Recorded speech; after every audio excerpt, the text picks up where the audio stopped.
सत्य को खोजने वाले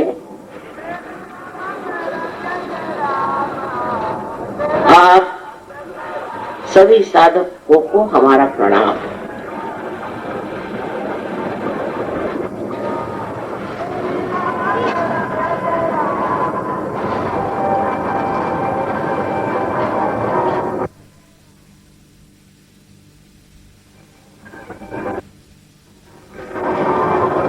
पहले सत्य क्या है वो जान लेना चाहिए,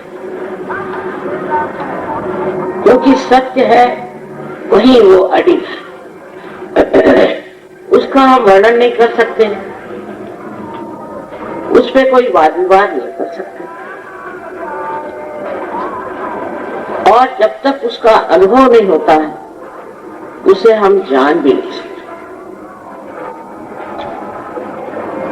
जो भी आपसे मैं बताने वाली हूँ उसे आप जरूरी नहीं कि पूरी तरह ग्रहण करें या मान लें। इस अंधश्रद्धा से तो भगवान बचाए रखे। आजकल अंधश्रद्धा के कारण हम सबका हाल बहुत बुरा है। हो सकता है कि श्रद्धा से थोड़ी देर मन रम जाता है, किंतु उससे सत्य प्राप्त नहीं होता और मन की शांति नहीं। लोग पुण्य कमाने आपके वाराणसी में, काशी में कहां से आते, रास्ते में ही मारे जाते थे। बहुत से डाकू और ठग होते थे, वो उन्हें लूट लेते थे। तो भी ये श्रद्धा कि हम वाराणसी जाएंगे तो वहां जाने से हमारे सारे पाप धुल जाएंगे और हमें बड़ा पुण्य लाभ होगा। हो सकता है महादेव की कृपा से उनको थोड़ा बहुत पुण्य लाभ जरूर होता हो, किंतु जो कुछ भी पाया वो दर्शन मात्र। जैसे कि एक बड़ी सुंदर सी तस्वीर है और उस तस्वीर में, उस चित्र में चित्रकार ने बहुत सुंदर ऐसी सृष्टि रचाई, उसका सौंदर्य देख देखकर अभिभूत हो जाएगा। उसमें सुंदर सुंदर वृक्ष लगे हुए हैं, पहाड़ हैं, नदियां बह रही है, पक्षी उड़ रहे हैं और पेड़ न जाने रंग बिरंगे कितने ही फूलों से संवर के खड़े। उसे आप देख रहे हैं, देखते मात्र आप बहुत आनंदित हो देखा उसे। लेकिन देखने से सिर्फ देखना बनता है, उससे जो कुछ भी आनंद आया वो भी बुद्धि तक पहुंचकर खत्म हो जाता। लेकिन वास्तविकता जो उस चित्र में है, जब तक आप उस वर्षा ऋतु में स्नात नहीं होंगे, उसमें नहाएंगे नहीं, तब तक उसकी असली अनुभूति आपको नहीं हो सकती। इसी तरह बाह्यता आप कुछ भी करें धर्म के नाम, पुण्य के नाम में, सत्य के नाम में, वो बाह्य होता है। जब तक उसका आनंद, आत्मा का आनंद, आत्मानुभूति हमें आती नहीं, तब तक वो आनंद क्षणिक होता है और उसका हमारे ऊपर विशेष परिणाम नहीं। जैसे कि हम देखते हैं लोग, अभी मैं गई थी वहां, पुणे एक बड़ी भारी कॉन्फ्रेंस बनाई थी, उसमें शांति की कॉन्फ्रेंस। उसमें न जाने लोग क्या क्या कह रहे थे। कोई कह रहा था हमारा धर्म अच्छा, दूसरा कह रहा था हमारा धर्म अच्छा, तीसरा कह रहा था हमारा धर्म अच्छा। हालांकि मैं देर से पहुंची, मैंने सब कुछ सुना नहीं था। मैंने सिर्फ ये कहा कि कोई सा भी धर्म जो पालन करता है उससे क्या, उसे कोई रोक सकता है किसी को कर्म से? कोई भी धर्म का आदमी हो, उसको छुट्टी है, उसको कोई बंधन नहीं। वो चाहे जो कुकर्म करे और वो करता है। ऐसा तो नहीं देखा कि एक ही धर्म के लोग कुकर्म कर रहे हैं और दूसरे धर्म के लोग बिल्कुल नहीं कुकर्म कर रहे हैं। यहां से वहां तक देखा जाता है कि ये धर्म की जो भाषा है ये बदलनी पड़ेगी। सिर्फ कहने से कि हम फलाना है, हिंदू है, क्रिश्चियन है, ईसाई है, सिख है, जैन है, बुद्धिस्ट है, जो भी हो, उसे कुछ फर्क नहीं। जब तक मनुष्य अंदर से परिवर्तन को प्राप्त नहीं हो सकता, जब तक उसके अंदर ये बदल नहीं आता, तब तक यही कहते रहेंगे कि ये नामधारी, कोई नाम चलाने वाला कोई तो भी है, और फिर उसी नाम को लेकर लड़ रहे हैं, मर रहे हैं। क्या फायदा? आपने असली धर्म को तो पाया ही नहीं। इस बात को पहले समझ लीजिए। क्या आप झूठ नहीं बोलते? क्या आप द्वेष नहीं करते? क्या आप दूसरों की चीजें नहीं मारते? क्या आपके मन में पूरी तरह समाधान है? क्या आपके अंदर पूरी तरह से शांति? क्या आपके अंदर प्रेम का स्रोत निर्वाज बगैर किसी अपेक्षा के बढ़ता है? वैसे बहते रहता है? ऐसे तो नहीं होता जैसे साधु संतों का हाल था, जैसे सूफियों का हाल था। वो तो आपका हाल होता नहीं है। तो जो धर्म धर्म धर्म करके आप अपने को बड़े धार्मिक कहलाते हैं, पहले जानना चाहिए कि धर्म अंदर जागना चाहिए। जब तक ये धर्म हमारे अंदर नहीं जागेगा, तब तक हम एक आडंबर में छिपे। ये मान लिया कि हम बड़े धार्मिक हैं और सोच लिया कि हम बड़े अच्छे बुरे की बात हम नहीं कहते, पर असलियत में आप जो हैं वो बहुत ऊंची चीज है। आप क्या है? आप ये शरीर, बुद्धि, ये मन, अहंकार, ये बेकार के संस्कार ये नहीं है। आप एक शुद्ध आत्मा हैं, और जब तक आपके अंदर ये आत्मा स्वरूप नहीं आएगा, तब तक आप परमात्मा को तक नहीं पहचानते। कुरान में मोहम्मद साहब ने कहा हुआ कि जब तक तुम अपने को नहीं जानोगे, तब तक आप परमात्मा को नहीं जान सकते। और हमारे तो शास्त्रों में लिखा ही है कि आत्मा को जानो, आत्मा में उतरो, आत्मा को पहचानो। इसी तरह बाइबल में लिखा है अपने को जानो, नो दाइस। न जाने कितने बार लिखा गया कि अपने को जानो। लेकिन झगड़ा करो ऐसे कहीं नहीं लिखा, लड़ाई करो ऐसे कहीं नहीं। न जाने कहां से ढूंढ के निकालते हैं आयते, और जिसके कारण हम धर्म के लिए लड़ रहे हैं, परमात्मा के नाम पर हम लड़ रहे हैं। उसी से नहीं मरा तो भगवान के नाम पर पैसा कमा रहे हैं, उसको बेच रहे हैं हर जगह। क्या परमात्मा को बेच सकते? सच बात है कि बिल्कुल नहीं बेच सकते, लेकिन हम बेच रहे हैं परमात्मा को। और न जाने क्या क्या जब तब साधन करते हैं। कोई हिमालय में जाता है, एक पैर पे खड़ा होता है, और कोई पता नहीं महीनों तक खाना नहीं खाता, शरीर को श्रम देता है, तकलीफ करके सोचता है कि तकलीफ से ही वो परमात्मा को पाता है। जो भगवान, जो परमात्मा, जो अल्लाह,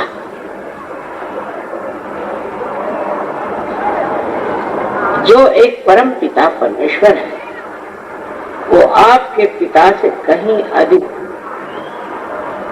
प्रेम करता है आपसे। उसके हृदय में आपके लिए बहुत बड़ी जगह है। क्या वो चाहेगा कि उनसे मिलने के लिए आप ये सब दुनिया भर की चीजें करें, अपने शरीर को दुख दें, तकलीफ दें, मारपीट करें?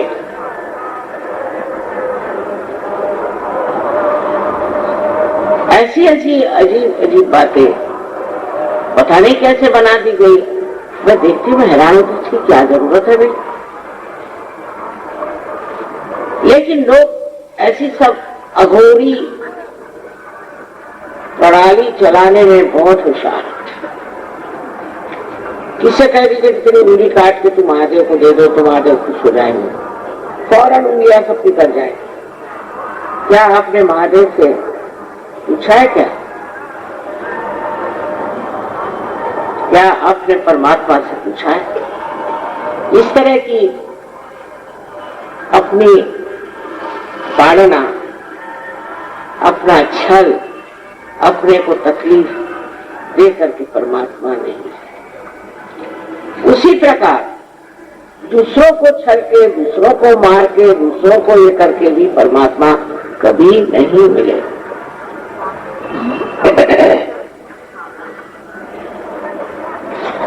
अब आप देखिए कि मूसा ने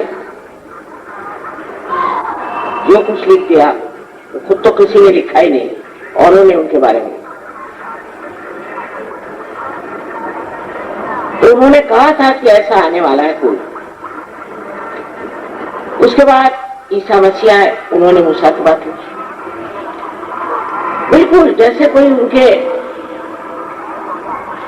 वही बड़े बुजुर्ग हो गए, बहुत साफ साफ उन्हीं के बारे में उन्होंने नहीं, लेकिन जिन्होंने लिखा उन्होंने यही लिखा कि ईसा मसीह ने ऐसे कहा। उसके बाद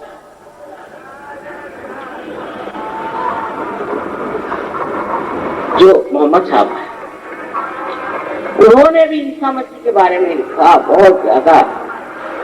और इतना ही नहीं, उन्होंने उनकी मां के बारे में बहुत ही ज्यादा गौरव से, इज्जत से उनके बारे में लिखा। खबरदार अगर उनके इज्जत के बारे में कोई बात करे तो। अब ऐसी 3 किताबें हो गई और ये तीनों आपस में किस सिलसिले में लड़ रहे हैं, मेरी आज तक समझ में नहीं आता। जब एक का दूसरा दूसरे से तीसरे ने वर्णन किया हुआ है तो किस लिए लड़ रहे हैं?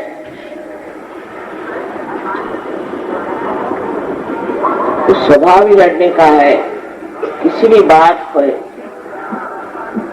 जोर देके और लड़ना। फिर धर्म जो है डंडे की जोर पे नहीं चल सकता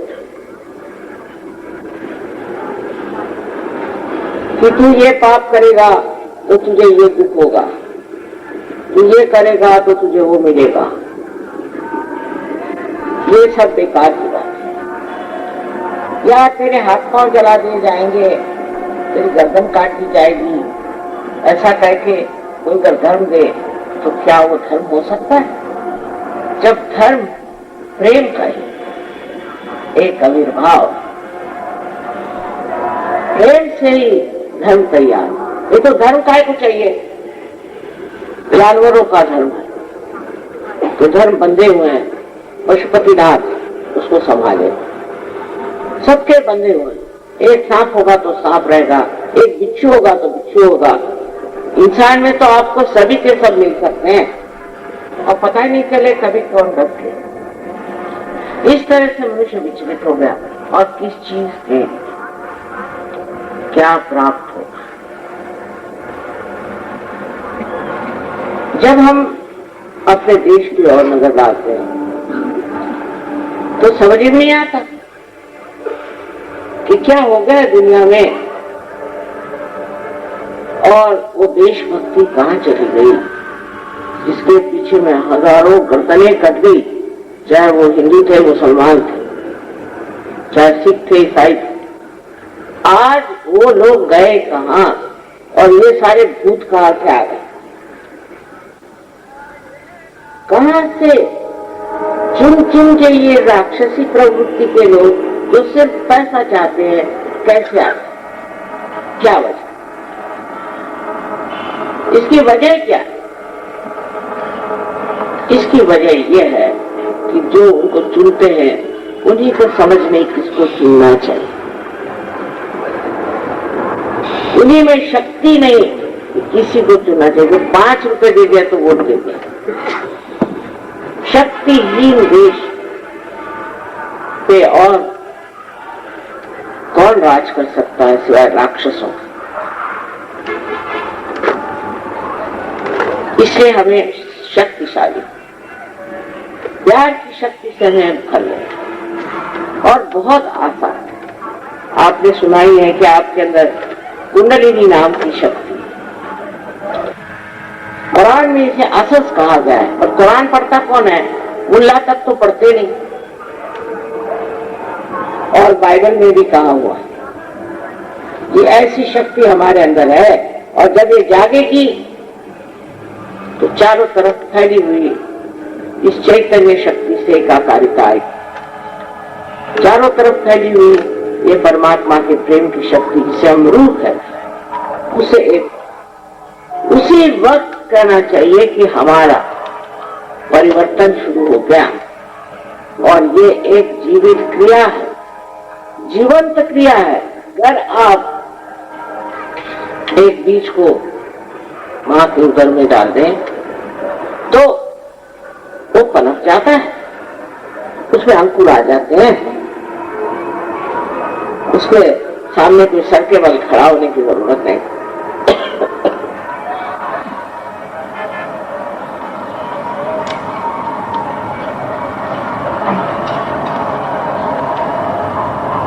वो पृथ्वी स्वयं ही शक्तिशाली भी है और वो बीज में भी वो शक्ति है कि वो अंकुरित हो जाए।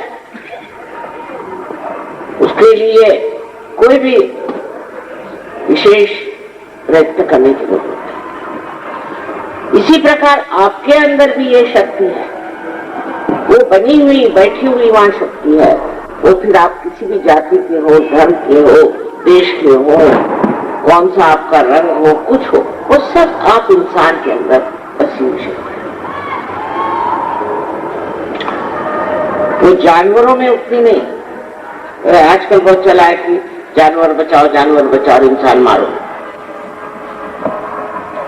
ये शक्ति जो है मनुष्य के अंदर पूरी तरह से समृद्ध हो जाए। जानवरों में भी होती पर समृद्ध नहीं। ये तो सिर्फ मनुष्य की विशेषता है, उसके अंदर ये समृद्ध हो जाए। और उस समृद्धता में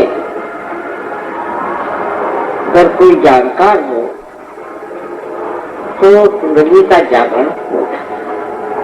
अब ये बताइए कि जब आपने जमीन में बीज लगाया तो कितने रुपए दिए थे उस मां को, उस भूमि को कितने रुपए दिए थे?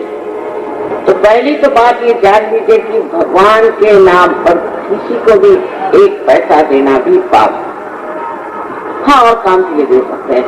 अभी मंडप बनाया, ठीक है दीजिए, बत्ती जलाई, ठीक है दीजिए, ये जगह भी दीजिए।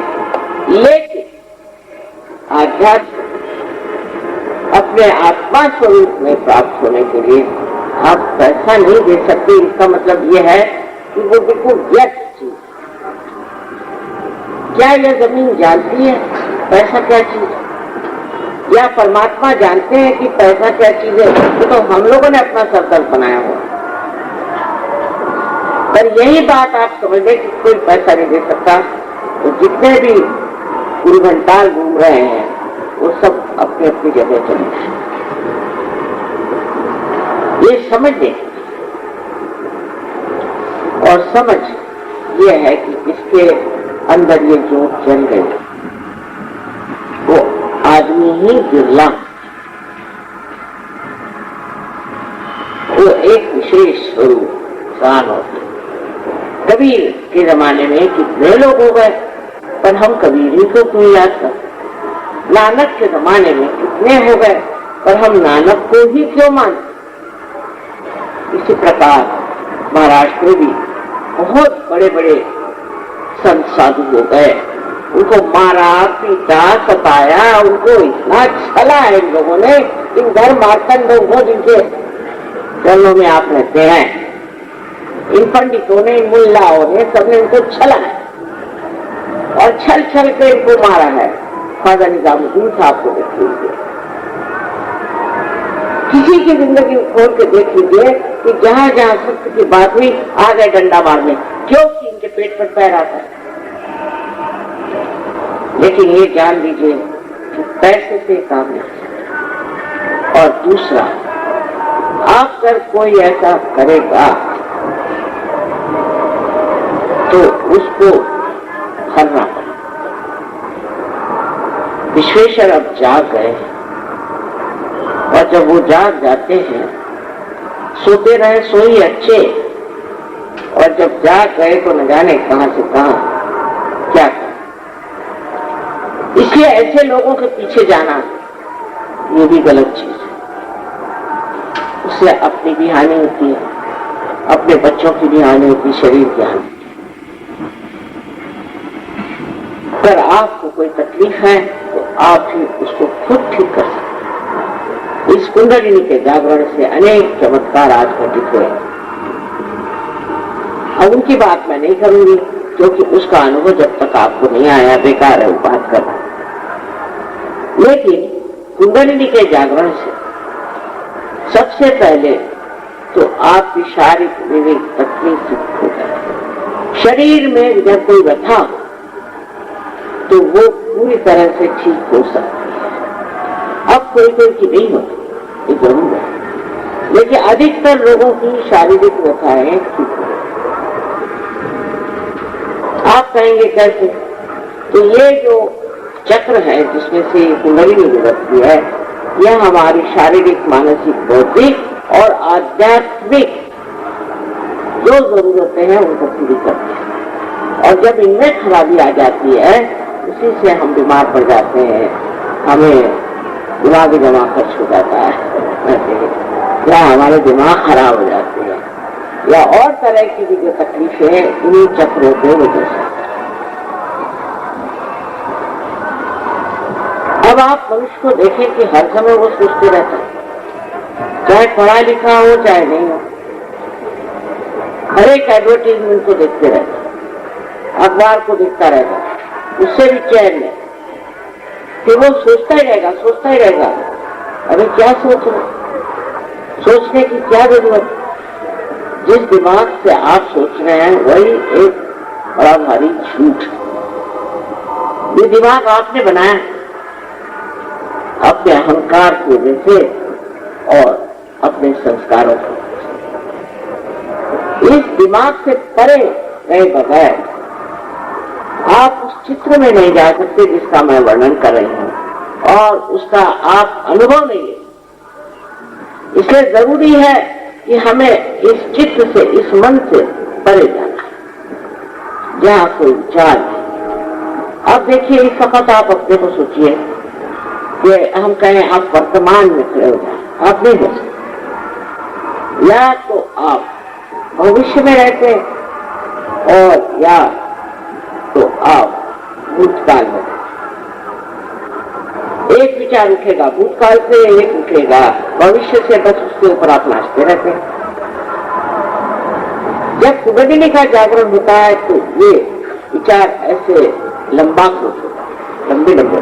बीच में जो जगह बनती है वही वर्तमान है, और वर्तमान ही यथार्थ है, वर्तमान ही सच्चाई है और वर्तमान ही रियलिटी।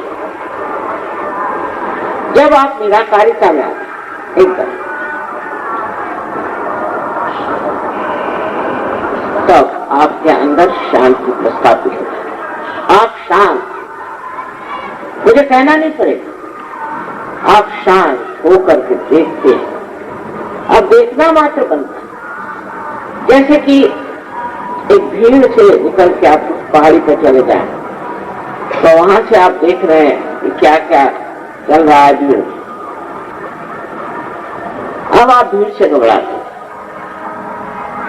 अगर आप पानी में खड़े हैं और बड़ी बड़ी लहरें आपको भयभीत कर रही हैं, आप डर रहे हैं, तो तब किसी तरह से आप एक नाव पे चढ़ जाए तो आपको इतना भय नहीं लगेगा। आप देखेंगे, आपको मजा भी आएगा लहरें देखेंगे। लेकिन अगर आप तैराक हो गए तो आप कूद करके हजारों को बचा सकते हैं। आज वही समय आ गया। एक दीप से अनेक दीप जगाने। इस देश की जो दुर्दशा है उसको ठीक करने के लिए आप सबको जागना होगा, तब आपके अंदर असली धर्म जागेगा और आप हैरान होंगे कि उसमें सारे ही धर्म समाये होंगे, एक ही विश्व का धर्म बन जाएगा। लेकिन जो अंदर अपने अंदर घिना हुआ ऐसे आदमी फिर झूठ नहीं, पैसा नहीं खाते, लालच नहीं करते और सबसे बड़ी ये शांति में बैठे। शांति के नाम पर बड़े अवार्ड मिले और वो सब लड़ाका लोग हैं, मैंने देखा है, बड़े झगड़ा लोग। शांति सिर्फ अपने अंदर, हर एक मनुष्य के अंदर प्रस्थापित हो सकती है, जम सकती है, जब वो वर्तमान में आता है। तो वो देखता है, हाँ है, फ्यूचर होगा तो होगा और पास्ट होगा तो होगा, भविष्य होगा तो होगा और भूतकाल होना तो मैं तो अपनी शांत देख रहा हूं सब चीज। और जब ये दशा आ जाती है तब शांति की एक और भी बात विशेष होती है कि आपको किसी चीज की चिंता नहीं रहती, चिंता रह नहीं जाती, चिंता छूट जाती है, पर जिस चीज की चिंता होती वो चीज भी ठीक हो जाती है। वो कैसे?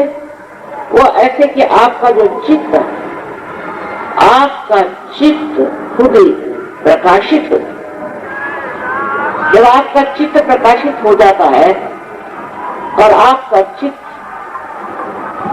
चिंता से पूरी तरह दूर हो जाता है, तब उस प्रकाश में वो चिंता छुप जाती है। लोगों के ऐसे सवाल थे जो एकदम ठीक हो गए, वो शांति से बैठे थे कि हमने कुछ किया ही नहीं मां और सब ठीक हो गया। उसे झगड़ा था, वो दूसरे दिन आया और उसने मुझसे हाथ खिला लिया। मेरा पैसा डूबने वाला था, उसने आके मुझे बता दिया, भाई तू अपना पैसा बचा ले, तुम्हारे लड़के की मौत होने वाली है, किसी ने कहा। पहले ना उसकी मौत हुई ना कुछ हुआ, ठीक बैठा होगा। एक्सीडेंट हो जाएगा लेकिन कोई मरेगा नहीं, कोई बीमारी हो जाएगी उसमें वो ठीक हो जाएगा। ये तो छोटी छोटी न जाने कहां से कहां मनुष्य पहुंच जाता है, क्योंकि उसे शांति और सबसे बड़ी चीज है समाधान। अब आप सुन रहे हैं कि इन लोगों के पास करोड़ों करोड़ों रुपए है, क्या करने वाले पता नहीं, दीवार में क्यों आके रखे थे, आपके समझ में नहीं आया। ये बीमारी, एक बीमारी है कि बस जोड़ते जाओ जोड़ते जाओ, पागल। ये बीमारी छूटने के लिए, इसको भी कहते हैं अभ्यास, इसको कहते हैं कि लालच, ये छूटने के लिए कुंडलिनी से बढ़कर कुछ साधन है, क्योंकि कुंडलिनी आपके अंदर समाधान का ऐसा दीप जला देती है कि कहने को लोग कहेंगे तो बड़ा गरीब है, लेकिन आप शहंशाह जैसे। जिसको लालच नहीं वही असली शहंशाह है, और जिसको लालच है वो भिखारी। ऐसी आपको एक नई शख्सियत, नया व्यक्तित्व प्राप्त हो, और फिर आप जानते हैं कि आप हैं क्या, आप कितने गौरवशाली व्यक्ति, आपको क्या पड़ी है। जब ये बातें आपके सामने आएंगी तो आप खुद ही अपने सोचोगे ये हूं मैं, प्यार का सागर हो जाता है, एक बूंद जैसे सागर में मिल जाए और सागर हो जाती है, इस तरह से आप एक सागर हो जाते, थकान नहीं होती। अब मेरी उम्र तो आप जानते हैं, आप उससे यहाँ उम्र में कोई बड़ा होगा भी नहीं, रात दिन घूम रहे हैं, इस देश में जाओ उस देश में जाओ, ये करो वो करो, मुझे कुछ नहीं होता क्योंकि मैं कुछ कर ही नहीं रही, ऐसा ही लगता है।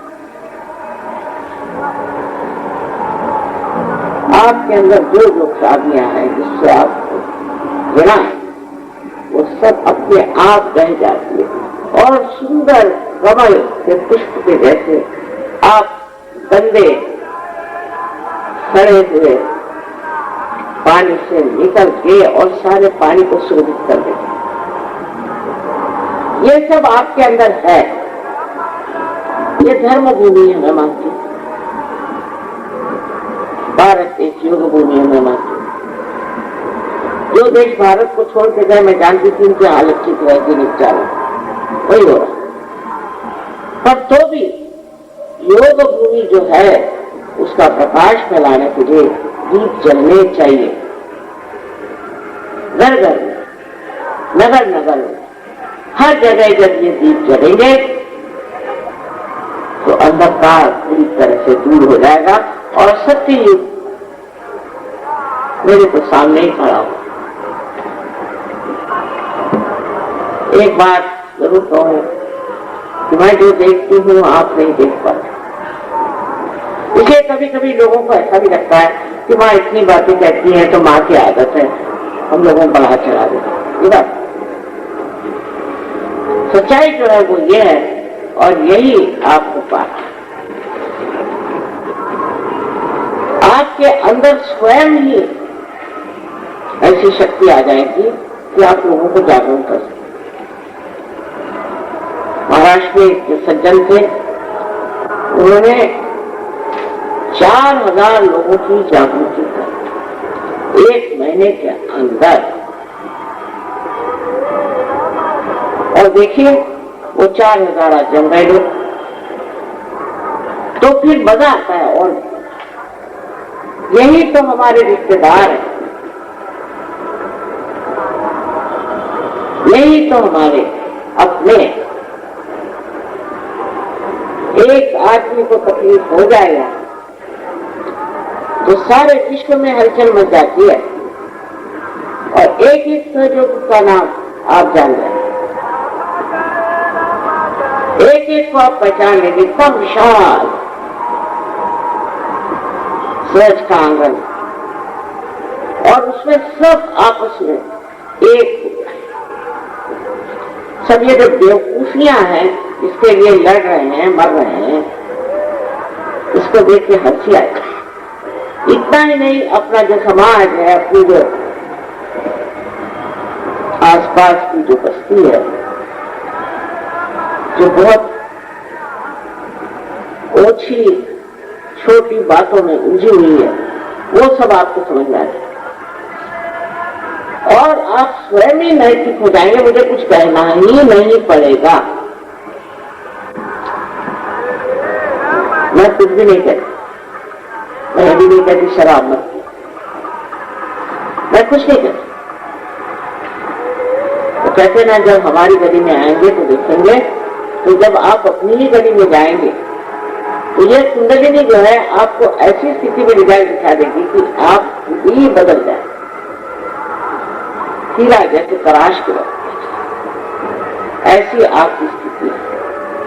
तो बेकार में हम ये धर्म वाले, हम वो धर्म वाले कह के आप धार्मिक नहीं। धर्म अंदर जागना चाहिए। विश्व का धर्म आपको लगा, विश्व निर्मल धर्म हमने इसका नाम रखा है। वो रशिया में रजिस्टर्ड हो गया, अमेरिका में होगा, हिंदुस्तान में नहीं हो सकता, क्योंकि वो कहते हैं यहाँ इतने धर्म है, हम कैसे एक धर्म माने। इतने धर्म इसलिए चाहिए कि लड़ेंगे आपस में, अच्छा रहेगा सबके लिए, पॉलिटिशियंस के लिए भी। इसलिए एक धर्म हो जाएगा तो फिर कैसे क्या करेंगे। लेकिन है तो एक ही। ये लोग हैं यहाँ आए, आपके देश में बनारस को बहुत मानते हैं, ये आपके भारत भूमि को इतना ऊंचा मानते हैं कि जब ये बंबई में उतरते हैं नीचे तो जमीन को छूते हैं और कहते हैं कि ये तो योग भूमि। उनको चैतन्य दिखाई, हम लोग खुद वो काहे में कर्म कांडों में खोए हुए। रशिया में देखिए जिन्होंने कभी भगवान सुना नहीं, किसको कुछ मालूम नहीं, वो तो एकदम साफ सुथरी चीज और ऐसे चिपक गए हमसे कि कुछ पूछे नहीं। और लाखों की तादाद में हमारा प्रोग्राम स्टेडियम में होता है, कम से कम 18 आदमी उसमें बैठते हैं, तो भी बात 5-6 हजार। ये रशिया में हो रहा है, जहाँ भगवान का नाम नहीं, जहाँ बनारस जैसी धर्मभूमि नहीं है, और यहाँ क्या सोचना चाहिए कि कुछ न कुछ हमारे अंदर गड़बड़, इस गड़बड़ी को ठीक कर और उस परम आनंद की स्थिति पहुंचना। अब आपका, मैंने कहा, चित्त प्रकाशित होता है, उससे जहां भी आपका चित्त जाएगा वहां वो कार्य, वहां शांति करेगा, वहां अमन पहुंचाएगा, वहां कोई बीमार होगा तो आपका चित्त मारे, क्योंकि आपके चित्त का जो संबंध हो गया है, ये चारों तरफ फैली हुई सूक्ष्म परमात्मा की प्रेम की शक्ति से। अब ये है, इसका अगर कनेक्शन ही नहीं हो तो मैं क्या बोलूंगी। जैसे ईथर से आप देखते हैं कि आपका रेडियो आता है, वैसे ये सूक्ष्म ईथर है, लेकिन इतना बलशाली और इस कदर नाजुक और इस कदर तत्पर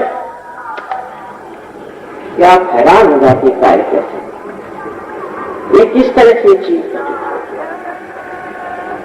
इसका आप करते हैं, इसका आप अनुभव और जान लीजिए कि परमात्मा है। इतना ही नहीं, और उनकी सर्वशक्तिमान जो बड़ी भारी, इसे हम परम चैतन्य शक्ति कहते हैं, इसे हम रूप कहते हैं, विद्यमान है, और उससे जब हमारा संबंध हो जाता है, यही असल में योग, और इस योग को प्राप्त करने का अधिकार, जन्मसिद्ध अधिकार आप सब, खासकर कल युग में तो विशेषकर यही कार्य हो रहा है और होना चाहिए। बनारस जैसे बड़े पवित्र स्थान पर ये कार्य और भी जबरदस्त होना चाहिए, और क्षेत्र में लोग जो हैं तो न जाने कहाँ न जाने क्या करते रहे। क्षेत्र में जहाँ के कार्य ज्यादा होना चाहिए वहाँ सबसे कम।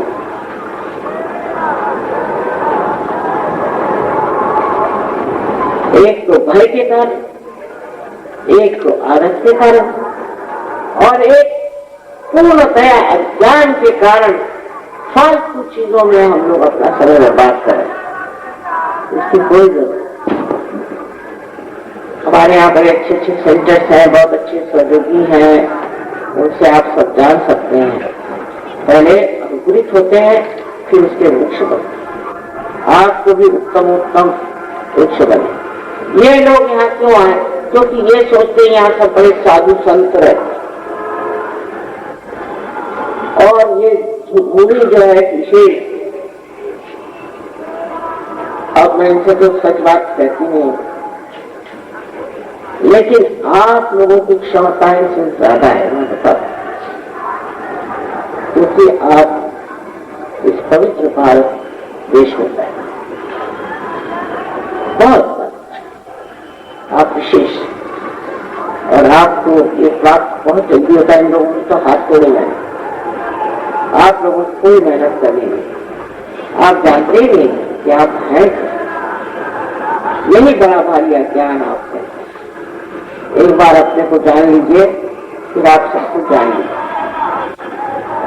सबको मेरा अनंत आशीर्वाद।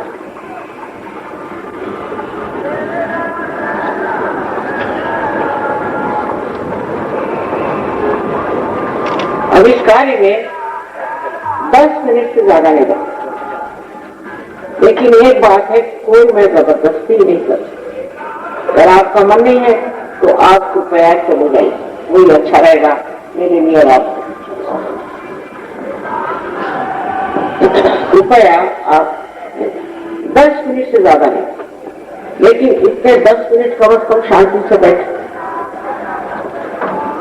इतना अगर आप कर सकते हैं तो बड़ी मेहरबानी।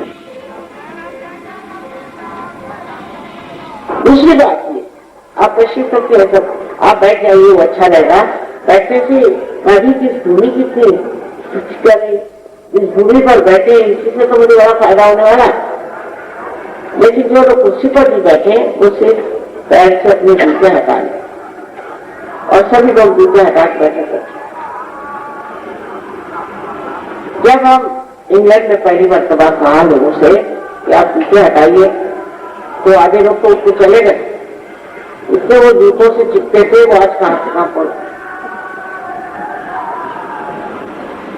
मेरे पिताजी कहते थे सब करना बाबा पर अंग्रेजियों को हिंदी भाषा मत सिखाओ, और अभी आप सुन लीजिए इनसे हिंदी भाषा। 3 महीने में राजगारी करने लगे। ऐसी बंगाली सुनाते हैं 3 महीने के अंदर लोग कहेंगे वाह कहां से आने जैसे कोई गंधर्व नगरी से चले आ।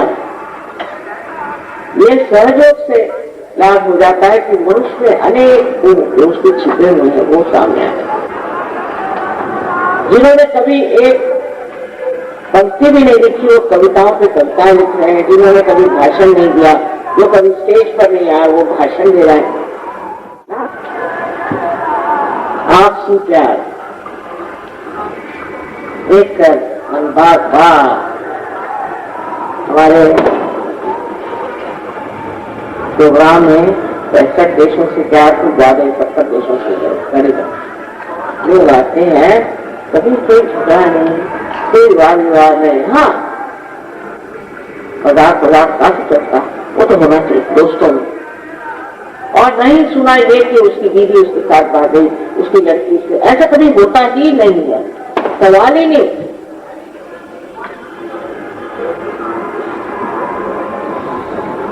जो चीज अच्छी है, जो नीतिवान चीज है, जो धार्मिक चीज है, अपने आप ही प्रकट होती है, अपने आप दिखाई दे, उसको सर्टिफिकेट देने की जरूरत है। हाँ एक आध आदमी ऐसा आता है कि उसकी चीज नहीं छूटती, तो वो सवेरे थोड़े दिन सहयोग से बात कर, फिर देख ना उससे कोई नाराजगी, ना उसको मारा पीटी, ना उसके हाथ काटना, ना पैर छूटना। कोई करता है गलती करता है, तू चला जा बाहर फिर आए। पर जो मुमुक्षु है, जो साधक है और जो सच्चाई से साधक है, वो तो ऐसा गहरा उतरता है ना। तो इसके लिए सबसे पहले एक सूचना है या कहना चाहिए एक बंधन कि आप सबको एक साथ क्षमा, उनके बारे में सोचिए भी मत जिन्होंने आपको सताया। जिन्होंने आपको सताया वो तो मौज में बैठे और आप एक आदि आपकी खोपड़ी चाटते हैं, उनको एक साथ क्षमा करके देखिए, इसी वक्त आपको बहुत ठंडा लगेगा।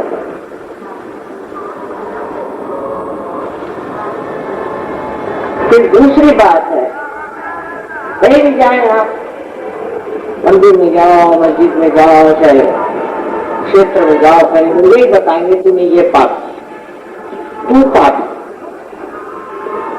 मैं कहती हूँ जैसा बताता वही होगा, और आप लोग मान लेते और कहते हाँ मैंने ये पाप करे, तेरे बाप ने ये करे, तेरे बाप के बाप ने ये करे, सब उनके पास लिखा रहता है। और उसके लिए तू ये दे, तू वो दे, और आप चले दे रहे। मेरी आंखों में, मेरी नजरों में, मेरे सामने कोई पापी मुझे नजर नहीं आता, और न ही कोई गुनहगार। माँ के लिए कभी कोई बेटा को छुपा लो,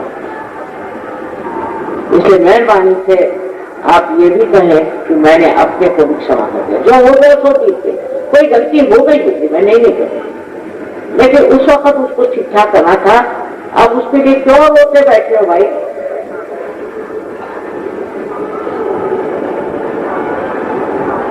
तीसरी चीज और भी मैंने देखी जो आज करती हूँ, बहुत से लोगों को किसी न किसी बात का बहुत सदमा हो जाता है। किसी का बाप मर गया, तो किसी का बच्चा मर गया, किसी की माँ मर गई, तो इसमें समझ कि 2 आदमी आज तक साथ मरते हैं। हमने तो सुना नहीं कि कोई मियाँ बीवी एक साथ मर गए हो। तो जब ये बात है तो इसका मतलब ये है ये विधि ने ही ऐसा बनाया है कि हमको जब मरना है तब हम मरते हैं, और मरने के बाद रोने वाले भी रोते रहते। हो गया, जिस वक्त मर गए हो गया, रो लिया, काम खत्म। पर उसलिए आप अपने को जख्मी बना करके और लैला मजनू बन के बैठे, ये तो अपने जीवन का मूल्य न समझने के लिए।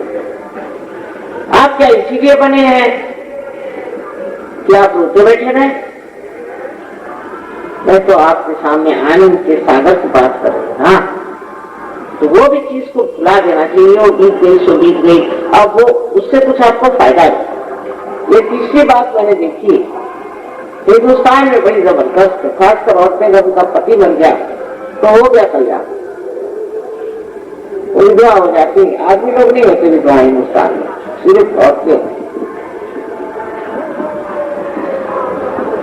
तो ये सब धारणाएं जो बना दी गई है, हमारे पर लाद दी गई है, उससे दूर हट के सोचिए कि हम परमात्मा की बनाई हुई एक बड़ी श्रेष्ठ सृष्टि है, सबसे उच्च मानव की जाति है, और ऐसी शुद्र बातों से अपने को दुखी कर लेना महामूर्खता है। ये तो ऐसा ही हुआ कि चारों तरफ सुख है, चारों तरफ आनंद है, और बीच में बैठे एक साहब रो रहे हैं। क्यों साहब, क्यों रो? अब रोना ही अच्छा लग रहा मुझे, तो मैं क्या करूं? ऐसे ऐसे भी लोग आजकल। एक बड़ी अच्छी गाने वाली है लाहौर की शेर रेशमा, वो पाठ उनके आंख में चमक, तो उनसे जब वो गाने लगी तो उनसे किसी ने कहा कि साहब आप तो बहुत अच्छी मजाक से बोलती हैं, सब कुछ करती हैं, पर जब गाती है तो रोने के गाने क्यों गाती हैं? आप हंसो ना, आप रोने गाने गाते तो देहात की है ना, तो पहले मरे ये शायद, ये सिर्फ रोने के गाने लिख के मैं क्या करूं? तो वो शेर व शायरी भी आपको मेहरबानी, और इस वक्त में यह अंदाज करें कि आपको एक आनंद के महल में चले, इस विश्वास के साथ आप बैठे। तो पहले आप अपने को माफ कर दीजिए, बहुत जरूरी है। एक तो ये चक्र पकड़ता है, इसके पकड़ने से अनजाएगा, न जाने कितनी बीमारियां हो जाए, और कुर्बानी भी नहीं चलेगी क्योंकि आपका चक्र खराब है। फिर ये चक्र पकड़ता है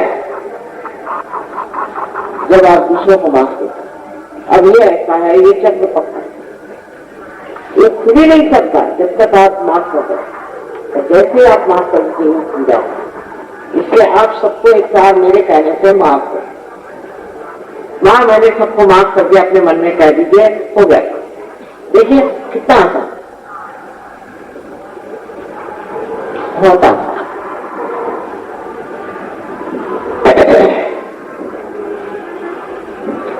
अब एक और विनती करनी है कि मैं तो मां हूं, मां के सामने टोपी लगाने की जरूरत है, तो मां के सामने तो वो कोई मिनिस्टर होंगे उनके सामने टोपी लगाना, तो आप अगर टोपी उतार सकते हैं तो अच्छा रह रहा है। टोपी ब्रह्मानंद का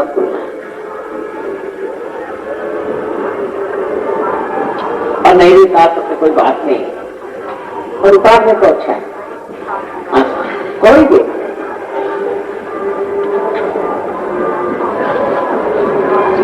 अब आप लोग दोनों हाथ मेरी और इस तरह से बिल्कुल ऐसे सादे, कोई खास बात नहीं। अब उसमें भी सोचने लगेंगे कि ऐसा होगा तो क्या होगा, ऐसा होगा, कुछ नहीं, सादगी से यूं हाथ खोल दीजिए और उंगलियां भी खोल, सब लोग करें। I hope you understand what I'm saying and what you are supposed to do. You've done it many a times. So please put your hand towards me, a little higher than that. Thank you. अच्छा,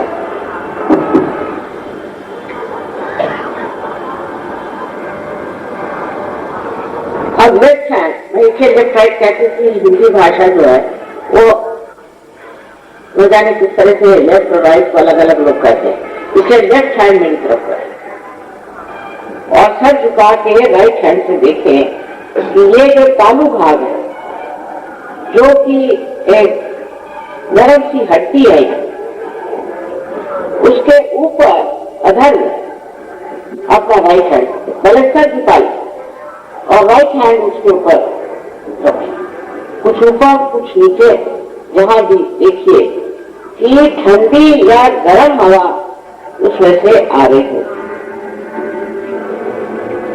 आप ही के अंदर से क्षमता मत करिए, आप ही के अंदर से ठंडी या गर्म हवा आ रही है। अगर आपने क्षमा नहीं किया हो अपने को और दूसरों को तो हवा गर्म रहे, इसलिए अब भी उसे आप ठंडी करें, क्षमा करें अपने को भी और दूसरों को। अब दूसरा हाथ ले लो और सर झुकाना होगा, सर झुका लो, सर झुका के अब देखिए लेफ्ट हैंड से फिर कि ठंडी या गर्म हवा आ रही है। अब भी फिर से आप अपने को और दूसरों को पूरी तरह से पूरे हृदय से क्षमा। अब बहुत से लोग कहते हैं कि क्षमा करना बड़ा कठिन है। बिल्कुल नहीं, आप क्षमा करें या न करें, आप करते कुछ नहीं है, कुछ भी नहीं करते। पर आप जब क्षमा नहीं करते तब आप दुष्टों के हाथ खेलते हैं, इसलिए आप क्षमा करें।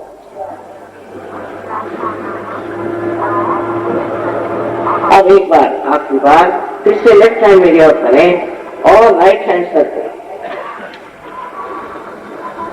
और देखिए कि ठंडी या गर्म हवा जैसी चैतन्य की आ रही है। देखिए चैतन्य की लहर, इसको आदि शंकराचार्य ने स्पंद कहा, स्पंद।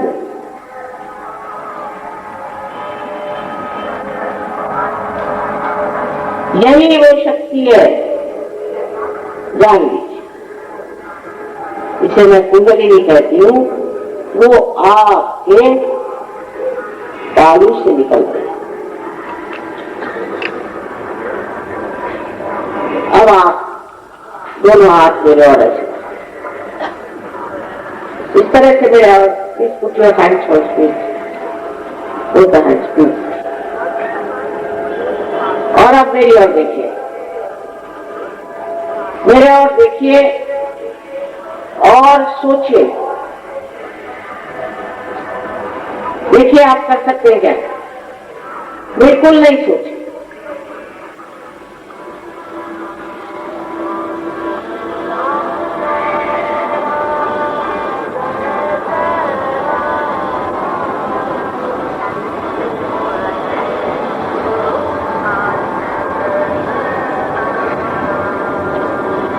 अब अपने दोनों हाथ आकाश की ओर यूं करके सर पीछे करके और अपने मन में इन 3 सवालों में से एक सवाल करें मन में। मुझे आप मां कहें चाहे श्री माता जी कहें। पहला प्रश्न, मां क्या ये परम चैतन्य है?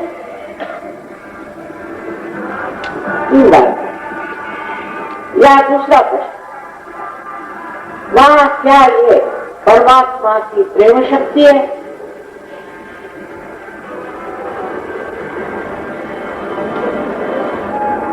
तीसरा प्रश्न, क्या मां ये रूह है जिससे रूहानी जिंदगी मिलती है?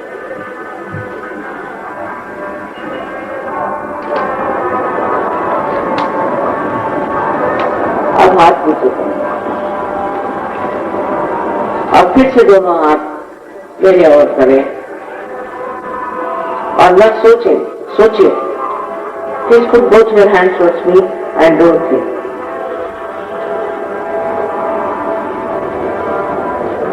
आंख खुली रखें। Please keep your eyes open.